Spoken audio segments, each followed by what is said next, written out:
Hello mga ka-MV! Isang istorya ang nais kong ibahagi sa inyo na sana ay may isang aral na manatili sa inyong mga puso.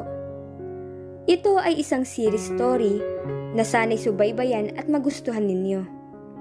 Sometimes God does not change your situation because He wants to change your heart. Love isn't something you find. Love is something that finds you. Bago natin simulan ang ating istorya, ay paki-like at share po sana ng ating video. Paki-click din ng subscribe button at bell icon para updated lagi kayo sa aking mga susunod na uploads. Si Julia ay masayang naniningin ng tanawin mula sa isang maliit na bintana. Napakaganda ng kapaligiran, asul na karagatan, at maya-maya pa ay ang mga sumasalubong na makakapal at mapuputing ulap. Aliw na aliw siya sa kanyang mga nakikita, ngunit hindi niya maramdaman ang totoong saya. Sa mga oras na yon, ay sinulyapan niya si Josh, ang kanyang boyfriend, na kasalukuyang nagpapatakbo ng eroplano. Ito kasi ang hilig nito, bukod sa pagbibisnes.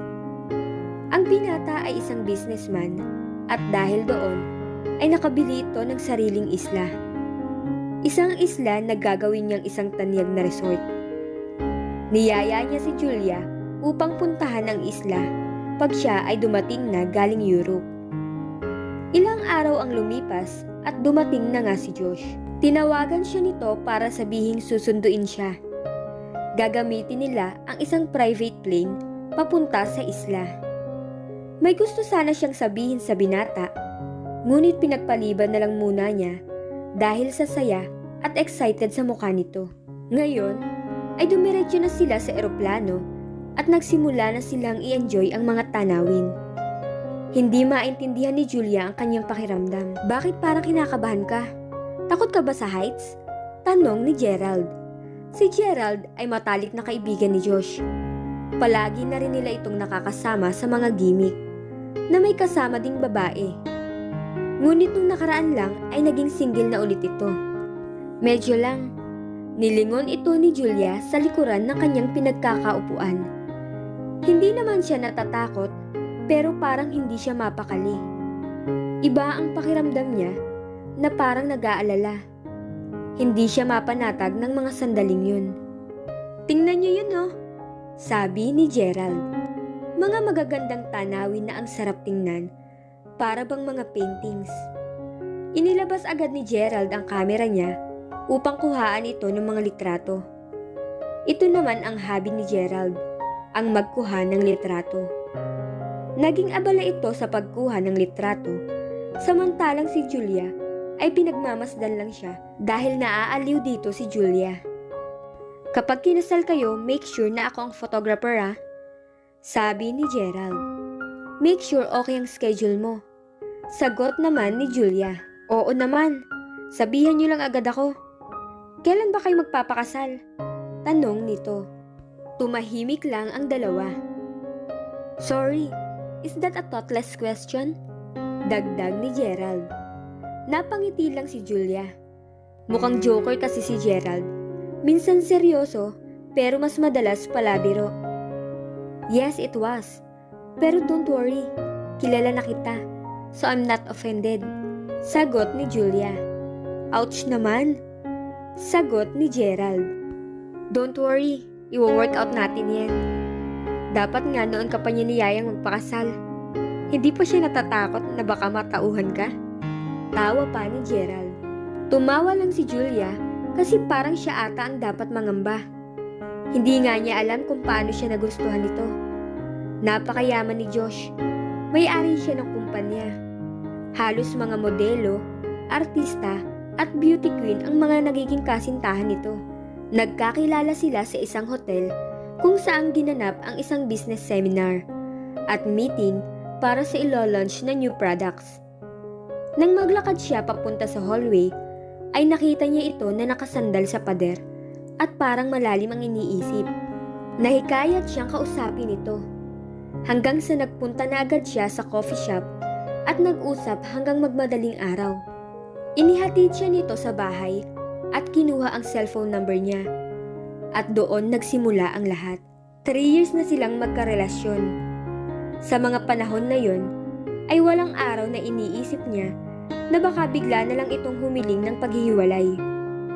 Pero dahil sa nagtagal na nga sila, ay napanatag na siya na baka sila na nga ang magkakatuluyan.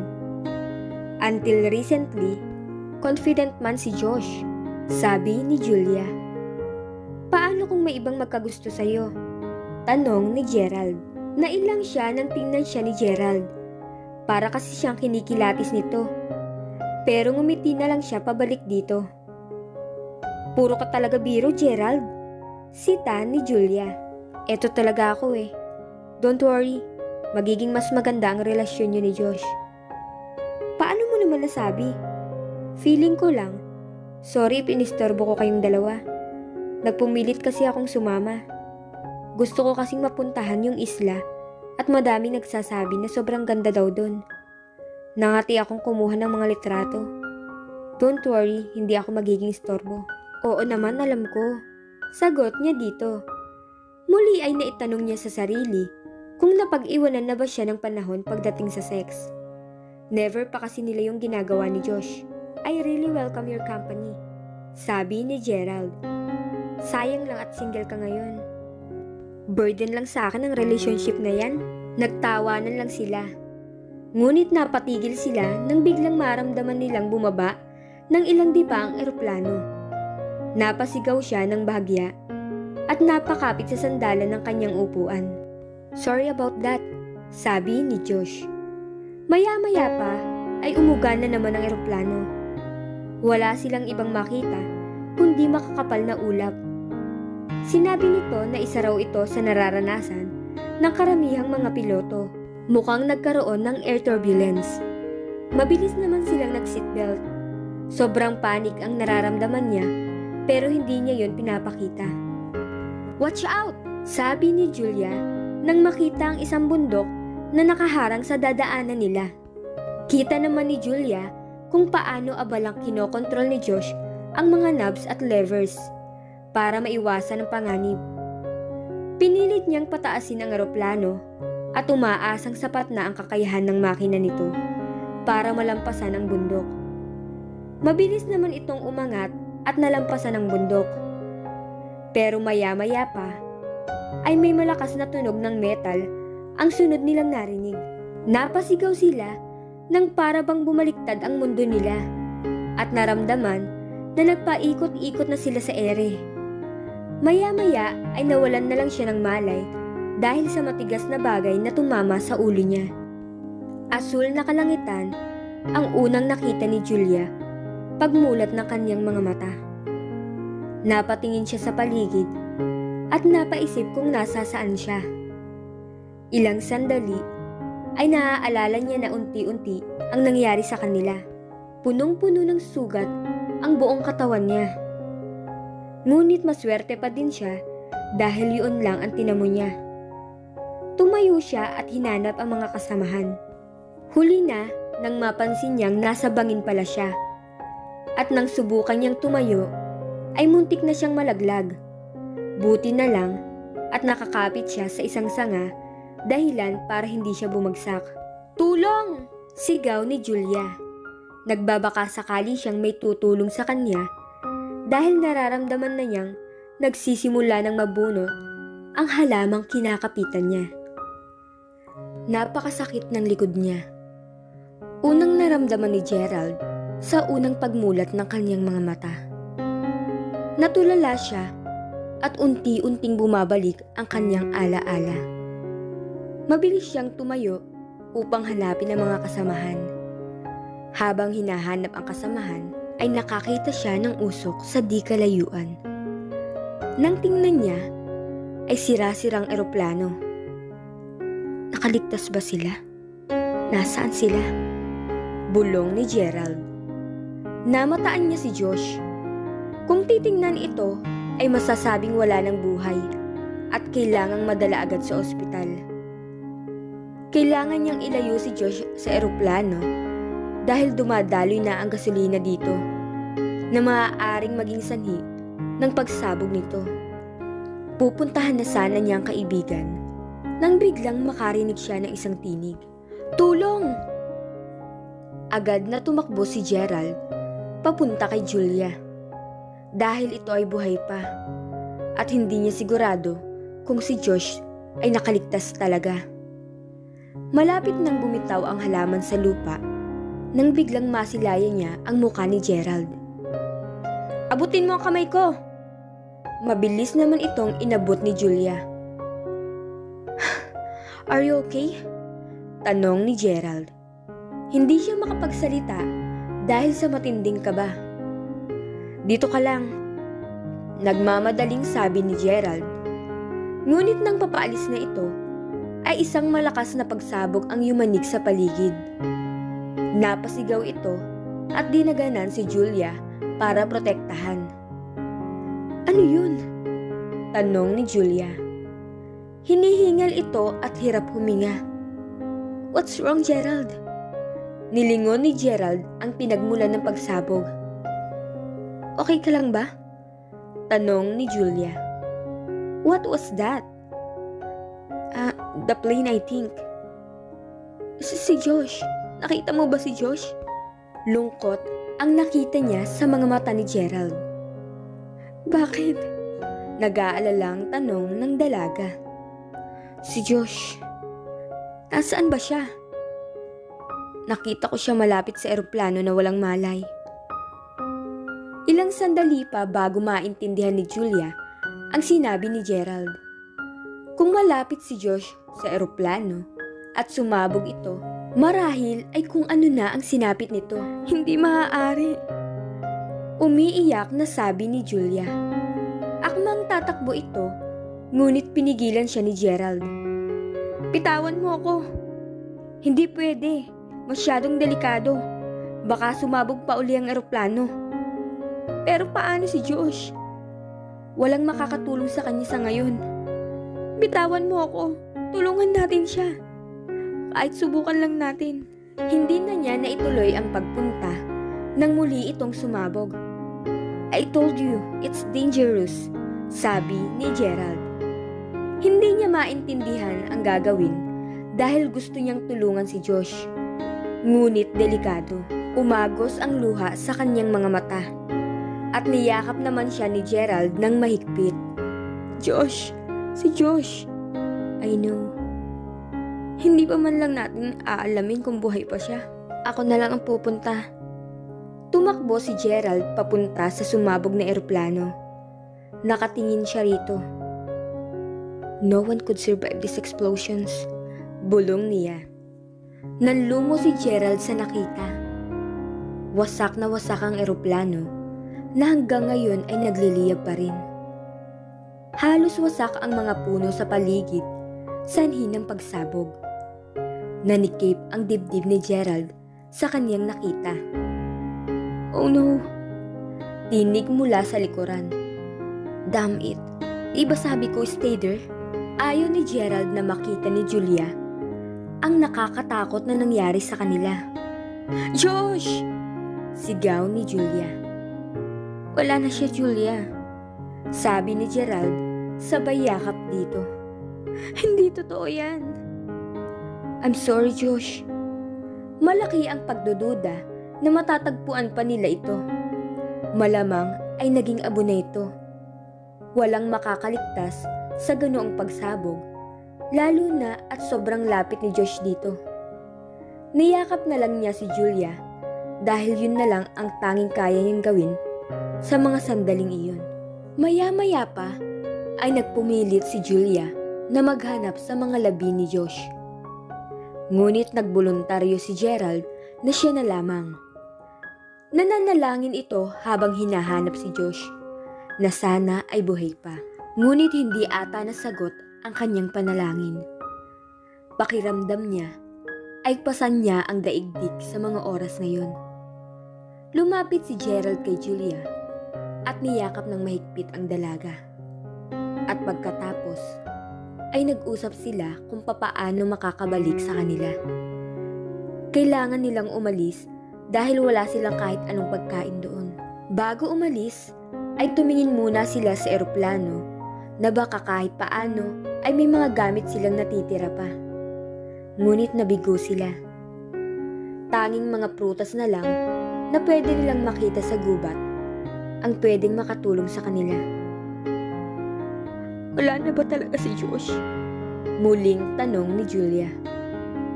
Nasabi ko na sa'yo kanina pa. Malabo nga siyang mabuhay. Nakita ko siya sa eroplano bago sumabog ito.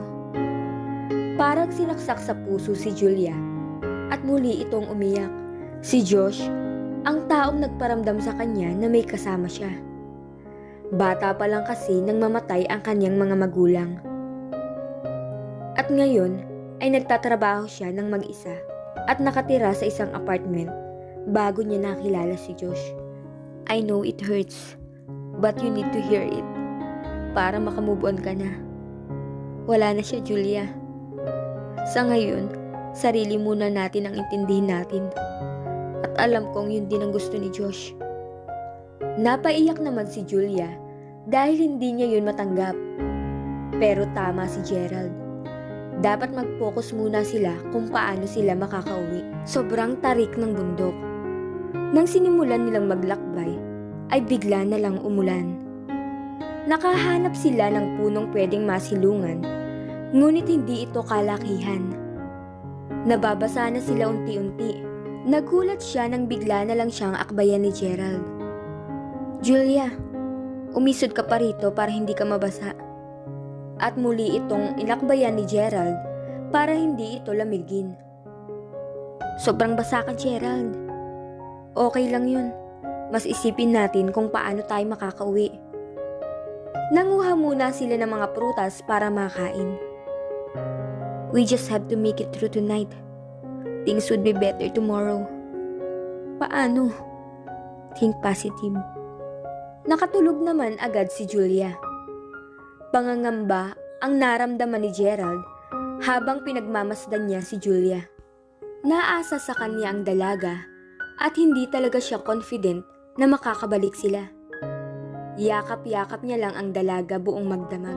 Kinaumagahan ay nagising siya dahil sa isang bagay na narinig niya at ang ilang patak ng mga bato sa kanila. Mabilis niyang tiningnan kung saan ito nagmula. Shit!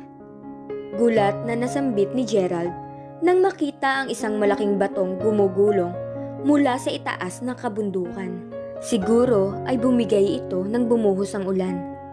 Kailangan nilang makaalis dahil malapit na ito sa kanila. In seconds, they would be flattened under its weight.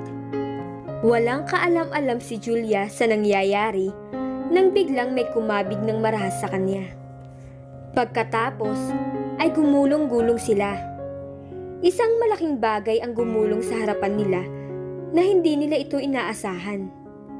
Mabilis na mabilis ang tibok ng puso ni Julia.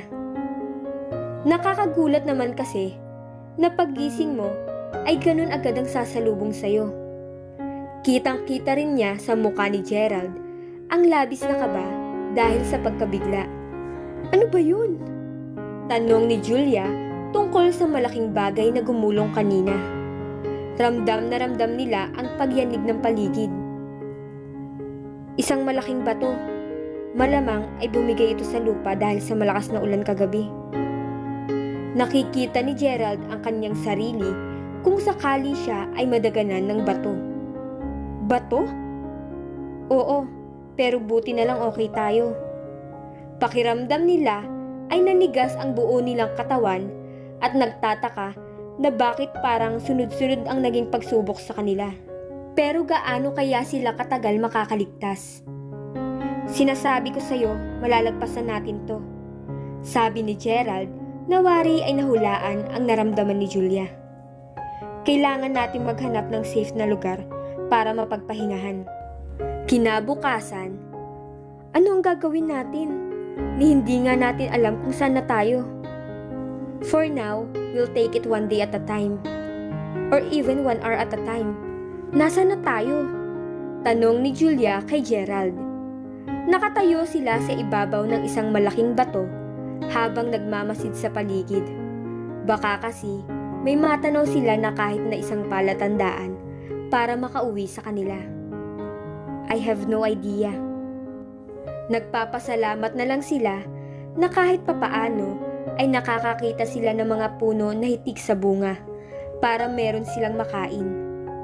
Wala silang makitang daan o kahit na anong palatandaan. 3 araw na din ang lumilipas nang sumabog ang kanilang sinasakyang eroplano.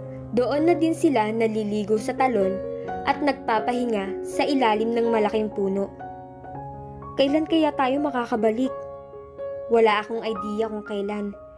Pero ang good news ay buhay pa naman tayo at kahit papaano ay hindi tayo nagugutom. Medyo nangangamoy nga lang tayo. Ikaw lang kaya, dinadamay mo pa ako? Ako lang, mas mabaho ka nga. Kapal mo talaga. Ikaw talaga yun. Ayan amoy na amoy ko. Halos lumapat na ang mukha nito kakaamoy sa kanya. Bahagya ay bigla siyang nakaramdam ng pagkadismaya. Ano ka ba? I'm sorry. Ayos lang. Magpahinga na lang muna tayo. Wag na muna.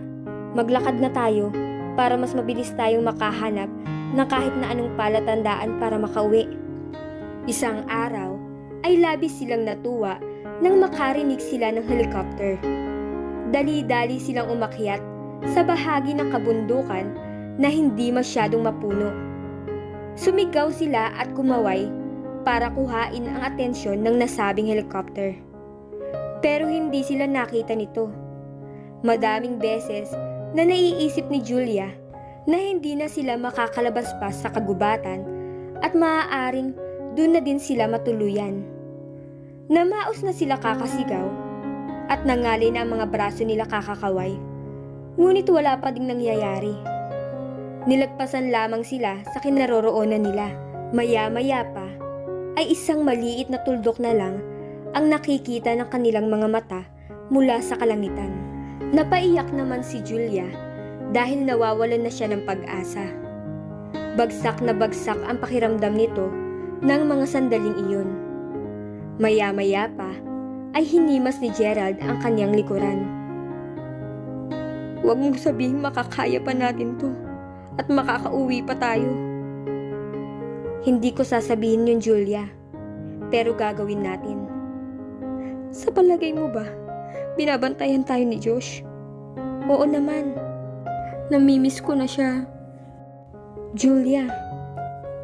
Nag-angat siya ng paningin at pinagmasdan ang mukha ni Gerald. Nang pagtingin niya, ay nagtama ang kanilang mga mukha. Nagkaroon ng tensyon sa pagitan ng dalawa. Papalapit ng papalapit ang mukha ni Gerald at tingin niya ay naninigas ito na tila ba may nilalabanan. Maya-maya pa ay sobrang lapit na ng mukha ni Gerald. Napaiktad naman si Julia at mabilis na umatras. I'm sorry about that. Wala ka dapat ihingi ng tawad. Ilang sandali pa ay nakatanaw si Julia ng isang talon at pinasya muna nilang magpahinga sa tabi niyon. Maya-maya ay parang naaakit siyang maligo sa talon. Tumayo ito at dahan-dahang pumunta sa pangpang hanggang sa mabasa ng tubig ang kaniyang mga paa. Hindi naman ganun kalamig ang tubig. Kumuha siya ng tubig at inihilamos sa kanyang muka. Hindi man mainit ang panahon, pero pakiramdam niya ay parang nanggigitata ang pakiramdam. Maya-maya pa ay si Gerald naman ang naghilamos at sunod na ginawa ni Gerald ay sinabuyan siya ng tubig. Hoy, ano ka ba? Ano, takot ka sa tubig? Konting tubig lang natatakot ka na? Sinabuyan siya ulit nito. Ay, ganyan bang gusto mo?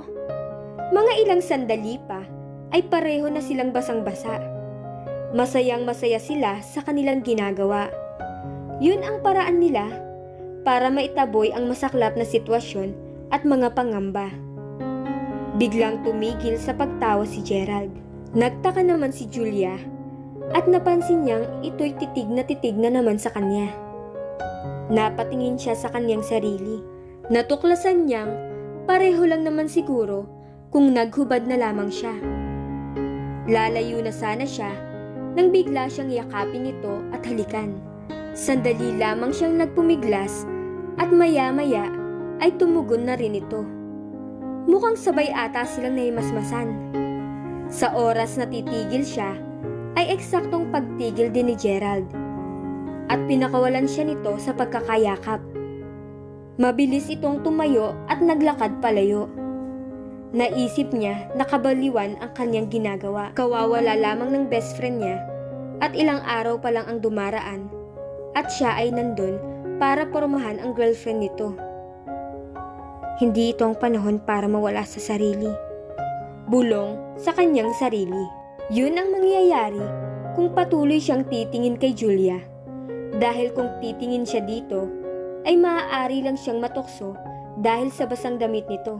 Ibinabaling niya sa ibang direksyon ang kanyang paningin at ilang malalim na hugot hininga ang ginawa niya. Tara na, yaya nito at patuloy sila sa paglalakad. Nananalangin si Gerald na sana'y makabalik na sila sa kanila. Dahil kapag mas tumagal na silang magkasama, ay mas malaki ang chance na hindi niya na makontrol ang sarili niya, na alam niyang pagsisisihan niya sa huli. Hindi niya alam kung isang beses lang itong mangyayari o kung ito ay magsisimula ng isang relasyon. Kaya lang, hindi niya kayang traidorin si Josh. Binilisan ni Gerald ang kanyang paglalakad, ngunit hindi niya alam kung saan ang tatahakin niyang lugar. Naglalakad na lang sila ng kahit saang direksyon na sa tingin nila ay tama at nananalangin na sana ay gabayan sila pabalik sa kanilang lugar. Sa tingin mo ba makakalabas pa tayo dito? Kailangan ko ng totoong sagot. Nawawalan na din ng pag-asa si Gerald na makakaligtas pa sila. Pero madalas pa ding sabihin nito na makakauwi sila. Ngunit malaki ang pagdududa niya na hindi taos sa puso niya ang kanyang sinasabi.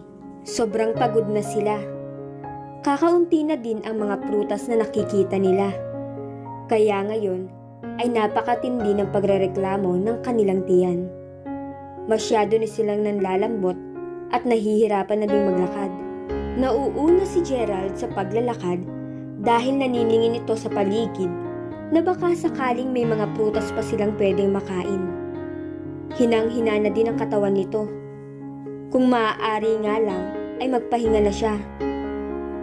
Iniisip ni Julia na baka maging maayos na din ang lahat at umayon sa kanila ang swerte. Ngunit nagkakamali siya. Ilang sandali ay parang may isang bagay na dumampi sa kanya. At nang paglingon niya, ay nakita niya ang isang maitim na lalaking may dalang sibat na siyang dinidikit sa likuran niya. Napasigaw siya ng malakas, ngunit natigilan siya nang umakma itong sisibatin siya. Maya-maya pa ay nagsulputan na ang mga kasamahan nito. Nag-uusap-usap sila, ngunit ibang lengguwahe ang gamit nila. Malakas ang kutob niya na panganib lang ang dala nito sa kanila. Nakakatakot ang mga itsura nila. Malalaki ang katawan na parang kasing tigas ng bato. Nakabahag lamang ang mga ito. Sobrang takot ang nararamdaman niya. Si Gerald na lang ang pag-asa niya. Ngunit nang hina siya nang makita niyang may nakatutok na ding sibat dito. Ano bang nangyayari, Gerald? Hindi ko alam, pero mukhang miyembro sila ng isang samahan. Anong gagawin nila sa atin? Yun ang dapat nating alamin, Julia. Pinipilit kong intindihin ang mga salita nila. May isa sa samahan ang naiintindihan sila at naiintindihan niya. Alam ko na, Julia. May samahan nga sila na tinatawag nilang samahan ng mga malalakas. Parang ganun. Pero ang good news ay may mga pagkain sila at bahay na matitirhan. May bad news din ba? Ang grupo nila ay puro lalaki lamang. Ang babaeng pwedeng manirahan sa kanila ay dapat asawa ng isa sa mga lalaki. Mahigpit ang grupo nila, kaya kung papayag ka, ay magpanggap tayo bilang mag-asawa. Sige, walang problema. Muling nakipag-usap si Gerald sa isang lalaki. Dinala na sila sa lugar nila at pinakain. Pinagtitinginan sila ng lahat. Ang mga kababaihan ay kapareho lang din ng suot ng kalalakihan. Ngunit kahit papaano ay may kaunting tabing ng tela ang pantaas ng mga ito. Sinamahan sila ng mga ito sa isang maliit na kubo at doon sila nagpahinga. Wala silang kaalam-alam sa panganib na haharapin nila. Buti na lang at may nakapag-tips sa kanila ng isang babaeng marunong magtagalog. Balak ng pinuno na maging asawa ni Julia at ikulong naman si Gerald. Kinaumagahan, nagulat si Julia dahil wala si Gerald sa tabi niya. Hinanap niya ito sa paligid, ngunit hindi niya ito makita. May nakapagsabi sa kanya na pumunta ito sa pinuno nila. Buong araw ay hindi niya ito nakita. Kahit sinong tanungin niya, ay iisa lamang ang sagot ng mga ito. Gusto kong makita si Gerald. Hintayin mo na lang siya, babalik siya mamaya. Pagkatapos ng hapunan, ay nagsipuntahan na ang lahat sa kani-kanilang kubo. Naghintay si Julia na tumahimik na ang paligid bago siya patakas na hanapin si Gerald. Sa kanyang paghahanap, ay may natanaw siyang liwanag sa hindi kalayuan. Natukso siyang sumilip sa loob ng isang maliit na kuweba at nakakita siya ng isang lalaking nakahandusay sa sahig. Nakatali ang mga kamay at paa nito. Nilapitan ito ni Julia. Gerald? Pabulong na tawag nito habang sinusubukang gisingin. Napakahimbing ng tulog nito. Para bang walang kamalay-malay. Hindi niya matanggal ang pagkakatali nito. Dahil bukod sa makapal, ay sobrang tibay pa nito. Humanap siya ng paraan. Kinapa niya ang pantalon nito at nakakita ng isang blade. Sapat na para makalagan niya si Gerald. Gerald, gising! Hoy, gumising ka! Tawag ni Julia ng paulit-ulit para magising ang binata. Maya-maya ay nagkamali na ito. Julia? Anong nangyari?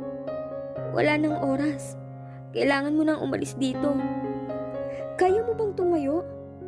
Wag na. Iligtas mo na sarili mo. No way! Tanggi ni Julia. Hindi niya kayang iwan si Gerald sa ganong sitwasyon. Dali, subukan mong tumayo. Promise, hindi ko kaya. Masyadong mahina ang katawan ko. Kailangan mong kayanin, kundi dalawa tayong mapapahamak dito. Sinubukang tumayo ni Gerald, ngunit kada hakbang ay nabubuwal ito. Pero sa tulong ni Julia, ay unti-unti silang nakakalayo. Dahan-dahan lang sila dahil baka biglang may makarinig sa kanila at mahuli sila. Ilang beses sinabihan ni Gerald si Julia na iwan na lamang siya. Pero hindi niya ito ginawa. Paglabas nila ng kuweba, ay sobrang lamig ng ihip ng hangin na nakatulong para mawala ang pagpikit ng kanyang mga mata. At unti-unting manumbalik ang lakas nito. Doon tayo, Julia. Sabihin mo nga sa akin kung anong nangyari sa'yo at bakit ka nakatali. Hindi pala tayo basta-basta makakaalis dito. Kanina kasi, nagtanong ako kung saan kaya ang daan pa uwi. Sabi nila ay ang pinuno nilang nakakaalam. Kaya pumunta ako doon. Ngunit itinali nila ako. At may parang itinusok sa akin na naging dahilan ng pagkawala ng malay at lakas ko. Ayaw nila nang may nakakaalam o makakadiskubre ng lugar nila. Kaya pala may ilang mga taong hindi na talaga taga dito. Bumilis ang paglalakad ni Julia nang malaman niya ito. Malayo na ang nalalakad nila, pero wala silang mahinga ng tulong. Siguro naman ay hindi na tayo masusundan pa, Gerald. Sambit ni Julia nang biglang may sumulpot na malaking lalaki. Agad naman itong sinugod ni Gerald. Nagsuntukan sila hanggang gumulong kung saan-saan. Habang nakatingin si Julia kay na Gerald, ay nakaramdam siya ng matulis na bagay na tumusok sa braso niya. Inalis niya agad ito, pero mukhang huli na ang lahat. Nakaramdam siya ng pagkahilo. Sinubukan niyang tumakbo at sumigaw, pero hindi niya ito magawa.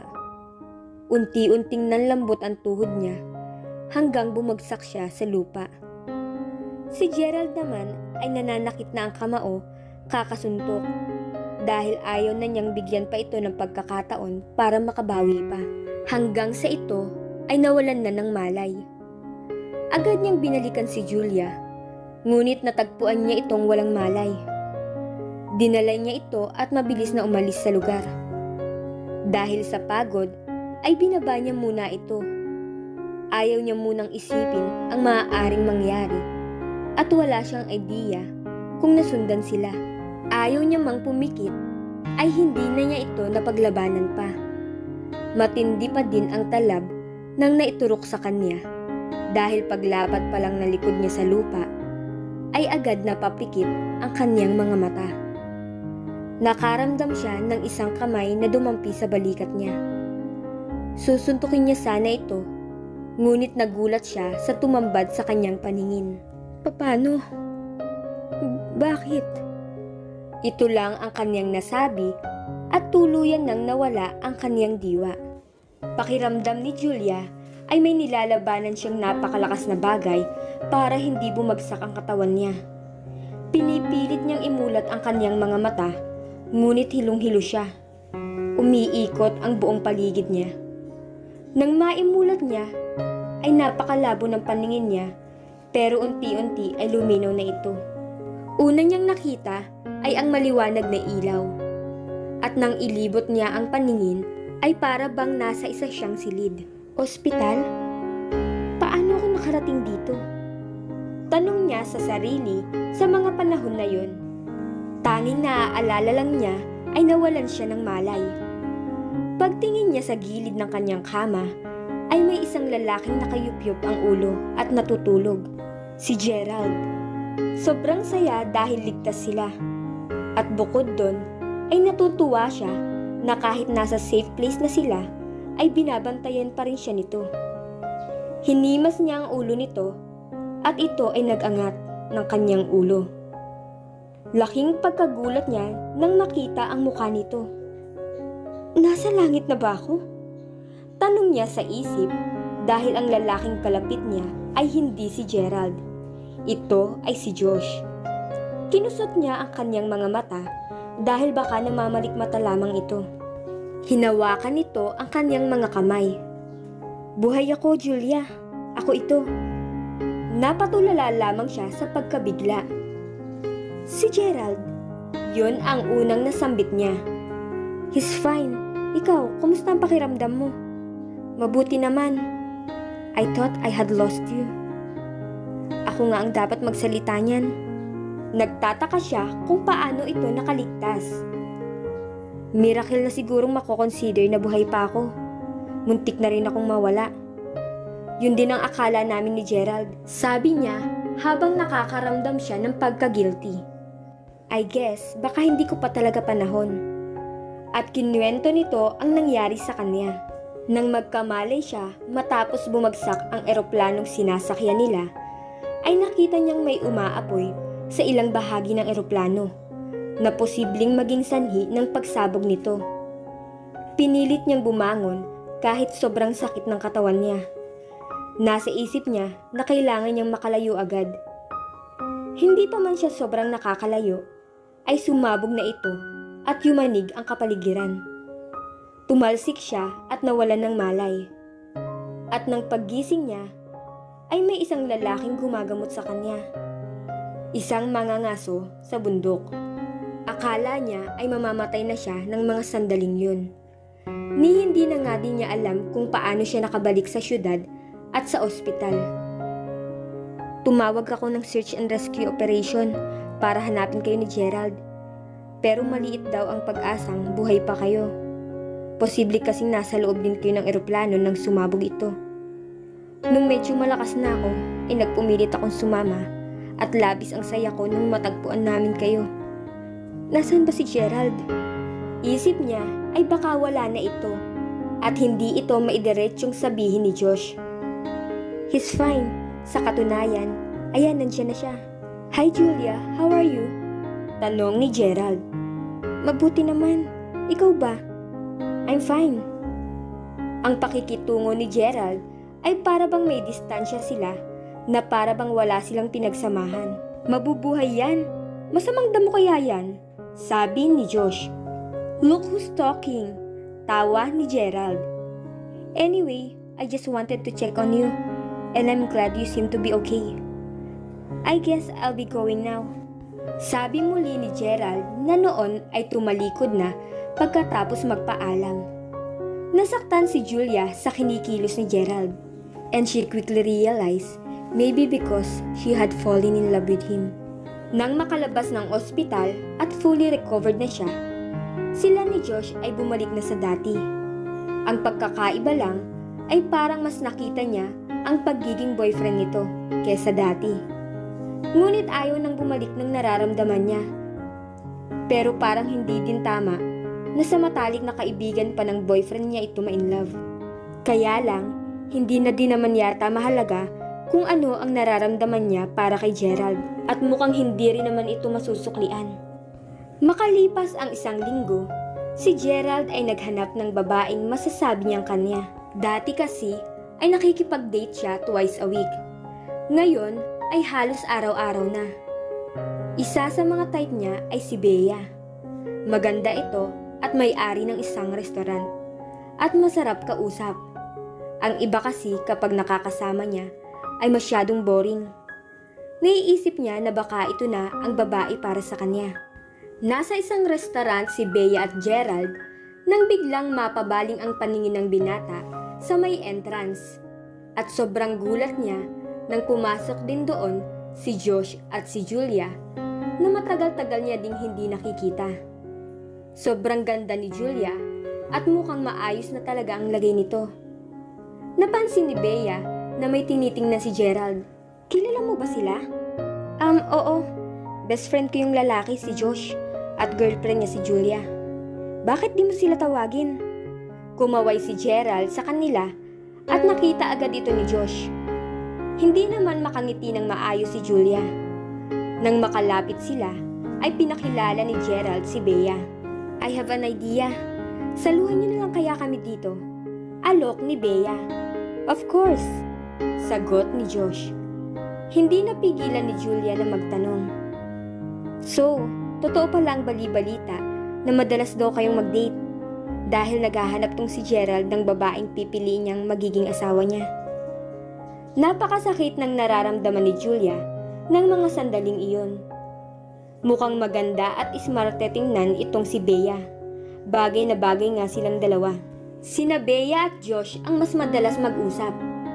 Pasingit-singit lang kasi sina Gerald at Julia.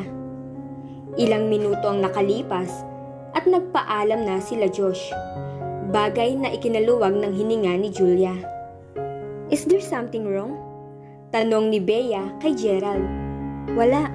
Mabilis na sagot nito. Are you sure? Of course, I'm fine. You are not. You seem so distracted. May gusto ka ba sa babaeng yun? Of course not. Okay, if you say so. Wala naman kasing problema yun sa akin. I am very open-minded woman. Besides, girlfriend siya ng best friend mo. And for sure, hindi ko siya kakompetensya. Of course. Ilang linggong lumipas habang kumakain ng dinner si Gerald sa parehong restaurant. Nang makita niya si Julia, ay nakita muli niya si Josh na nakatingin at nakaway sa kabilang bahagi. Kumabog muli ang dibdib niya sa pag-aakalang makikita na naman niya si Julia. Laking gulat niya na ibang babae ang naghihintay kay Josh. At mas nagulat siya nung hinalikan ito ni Josh. Madalas din ang paghahawakan nito ng mga kamay. Niloloko niya si Julia? Bulong sa sarili. Pinanood niya lang ang kaibigan dahil baka naman nagkakamali lang siya. Maya-maya pa ay nagbayad na siya at umalis. Kinabukasan ay sinugod niya si Josh at sinuntok sa muka. Ano bang problema mo? Hindi sumagot si Gerald at umalis siya kaagad. Galit na galit ito dahil niloloko niya si Julia. Ilang sandali ay may kumatok sa pinto nila Julia. At pagbukas nito ay nandun si Gerald. Napakalakas ng ulan kaya pinapasok niya agad dito. Anong ginagawa mo dito? Teka, kukuha lang ako ng towel. Basang-basa ka. Mamaya na. Gerald, may problema ba? Hindi mo magugustuhan ng malalaman mo. Tungkol ito kay Josh. Ayoko sana sabihin, kaya lang may iba na yata siyang babae. Yes, I know. Bala ko sanang sabihin sa'yo, kaya lang sa tingin ko kasi ay hindi pa tama ang panahon na to para malaman mo. Naiintindihan mo bang sinasabi ko? Oo naman, I did. Hindi ko alam ang gagawin ko sa kanya kaya sinuntok ko na lang siya. You what? Ba't mo ginawa yun? Because he is cheating on you. He's not. What? Yung nakita mo ba is yung magandang babae, smart looking, brown hair at maputi? Yes. Then he's not. Si Jane yun. I know her. At okay lang sa'yo? It's alright. Wala na kasi kami ni Josh. Nag-usap kami nung time na nakita niya kami sa restaurant. Masakit man kay Julia ay hindi niya na lang ito pinahalata. Wala sa akin nababanggit si Josh. Para saan pa? May beya ka na naman, di ba? Dami mo pang ang dinedate. Yes, I am. Because the only one person I want to be with for the rest of my life is no longer available. It's you. I love you, Julia. Gerald, naguguluhan na ako sa mga nangyayari. Para kasing nabago ng aksidente ang buhay ko. Bago maganap ang aksidente, ay alam ko na ang tungkol kay Jane. Makikipaghiwalay na dapat ako kay Josh. Naghihintay lang ako ng tamang tiyempo. Grabe, Julia. I've been through worse trying to stay away from you. Sabi ko nga sa'yo, naguguluhan pa ako. Ayoko naman sabihin na in love na ako sa'yo. Sabay kagat sa labi dahil sa kaniyang nasabi. Biglang napangiti si Gerald. Totoo ba? Namahal mo na ako? Muli ay hinagkan ni Gerald si Julia. Pagkalipas ng 2 buwang preparasyon, ay ikinasal na sina Gerald at Julia. Nagsiuwian ang mga kamag-anak ni Gerald mula sa ibang bansa. And to show them that there were no hard feelings among them all, Josh even stood as Gerald's best man. At dito na po nagtatapos ang kwento. Maraming salamat po sa pagsubaybay sa pag-iibigan ni Gerald at Julia. They had been through a lot, and now they were more open to the possibility that they are destined to be together for the rest of their lives.